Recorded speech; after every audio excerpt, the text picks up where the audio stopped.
ప్రతి ఏటా ధనుర్మాసంలో నిర్వహించే గోదా రంగనాథ కళ్యాణం నగరంలోని 42వ డివిజన్ రామాలయంలో అంగరంగ వైభవంగా జరుపుకున్నారు.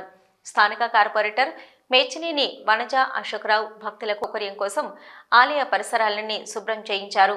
ఉదయం నుంచి జరుగుతున్న ఈ గోదా రంగనాథుని కళ్యాణానికి మహిళలు, దంపతులు అధిక సంఖ్యలో హాజరై ఈ కళ్యాణ వేడుకల్లో పాల్గొన్నారు. మంగళహారతులు, పసుపు కుంకుమలతో మొక్కులు తీర్చుకున్నారు. ఈ సందర్భంగా కార్పొరేటు మేచినేని వనజ అశోక్రావు మాట్లాడుతూ ఈ ఆలయానికి 28 సంవత్సరాల చరిత్ర కలిగి ఉందన్నారు. చినర్జీయ స్వామివారిచే ఈ ఆలయం స్థాపించడం జరిగిందని తెలిపారు. అందరూ సుఖ సంతోషాలతో, అష్టైశ్వర్యాలు, ఆయురారోగ్యాలతో ఉండాలని కోరుకున్నట్లు తెలిపారు.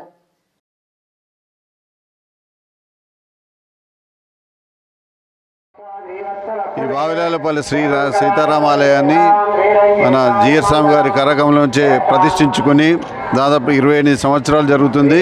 ప్రతి సంవత్సరం ధనుర్మాసంలో ప్రవచనాలు ఒక నెల రోజుల నుండి ఈ కార్యక్రమం దిగ్విజయంగా జరుగుతుంది. మొన్న ముక్కోటి ఏకాదశి కార్యక్రమం, ఈరోజు గోదా రంగనాథుని కళ్యాణం బ్రహ్మాండంగా జరుపుకున్నాము.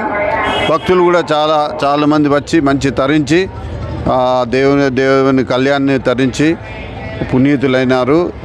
కావున ఈ వచ్చిన భక్తులందరికీ కృతజ్ఞత చెప్పుకుంటూ